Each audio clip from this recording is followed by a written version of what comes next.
You're listening to Audiology. Support our work on Patreon and be sure to submit your requests for topics in the comments below. Let's talk about a time known as Pax Britannica, which means British peace. This was a period where there wasn't much conflict between the world's major powers, thanks to the British Empire. From 1815 to 1914, rightly dubbed Britain's imperial century, the British Empire expanded massively, adding around 10 million square miles of territory and about 400 million people under its control. This expansion was possible because after defeating Napoleonic France, Britain didn't have any significant competition except for Russia, which had its eyes on Central Asia. Britain and France teamed up to stop Russia when it tried to extend its influence into the Balkans during the Crimean War from 1853 to 1856. This move was also to protect the weakening Ottoman Empire. The British Royal Navy was a force to be reckoned with at this time, controlling the major sea trade routes and enjoying unmatched naval dominance. But Britain's power wasn't just about the land it officially controlled. Its authority in global trade was so dominant that it could practically control access to entire regions like Asia, North America, Oceania, and Africa, even without formally colonizing them. British merchants, shippers, and bankers were way ahead of their competitors from other empires, creating what's often referred to as an informal empire alongside its official colonies. So during the Pax Britannica period, Britain not only acted as the world's policeman, but also enjoyed unparalleled influence across the globe. After the American Revolution resulted in the loss of the 13 colonies, a major portion of what was British America, Britain shifted its focus to Asia, the Pacific, and later to Africa. This shift marked the beginning of what is known as the Second British Empire, spanning from 1783 to 1815.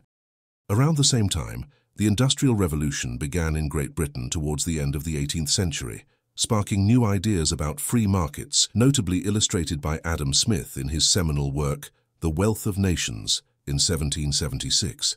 By the 1840s, free trade had become a cornerstone of British policy, significantly contributing to the country's economic surge and its financial leadership worldwide. From the conclusion of the Napoleonic Wars in 1815 up until the onset of World War I in 1914, the United Kingdom was the world's powerhouse, essentially playing the role of the supreme global leader. This period saw the establishment of the British peace across vital sea trade lanes, starting with the takeover of British Ceylon, present-day Sri Lanka, in 1815. In the Persian Gulf, Britain fortified its influence by securing agreements with local Arab leaders through the British Residency, leading to the creation of treaties aimed at protecting the region. Among these, the General Maritime Treaty of 1820 targeted piracy, and by 1853, the Perpetual Maritime Truce saw Arab leaders renouncing their right to naval warfare in exchange for British defense against exterior threats. Britain's unmatched military might and commercial prowess were bolstered by Europe's fragmentation and relative weakness, alongside the omnipresent Royal Navy guarding all major global waters. Britain's control over trade extended beyond its empire, influencing commerce with nations such as China, Siam, today's Thailand, and Argentina. After the Congress of Vienna, the British Empire continued to strengthen economically, leveraging its naval supremacy and diplomatic strategies to maintain a balanced power structure in Europe.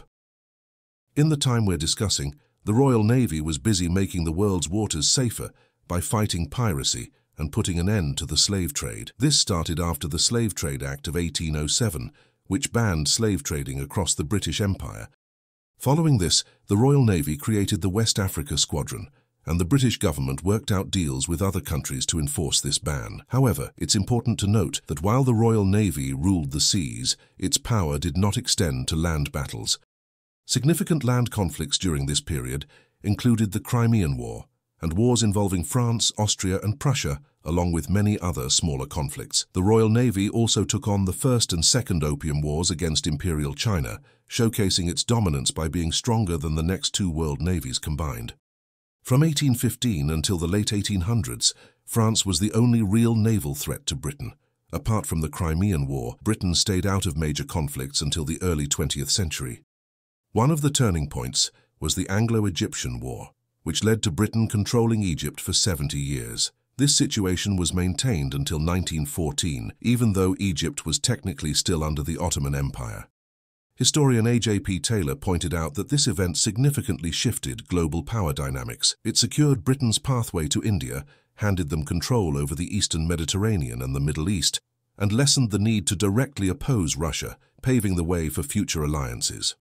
In terms of global commerce, Britain switched to a free trade policy around 1840, which, along with advances like the steamship and the telegraph, bolstered its imperial strength. By 1902, these technologies had helped create a global network of telegraph cables, known as the All Red Line, ensuring the empire was connected like never before.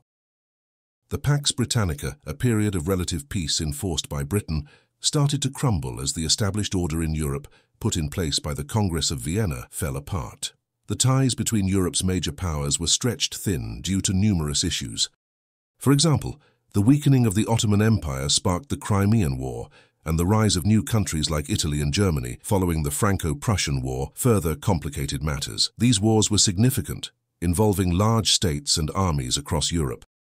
Another factor in the changing power dynamics was the rapid industrialization in Germany, Japan, and the United States. This growth challenged Britain's once dominant industrial position by the late 19th century. The outbreak of World War I in 1914 was a clear sign that the Pax Britannica era had ended. Despite this, the British Empire remained the largest colonial empire until the period of decolonization began after World War II ended in 1945. Britain managed to stay as one of the world's leading powers until the Suez Crisis in 1956. During this crisis, British and French troops had to leave Egypt due to pressure from the United States and, to a lesser degree, the Soviet Union. Thanks for watching. Share your thoughts in the comments and subscribe for more content.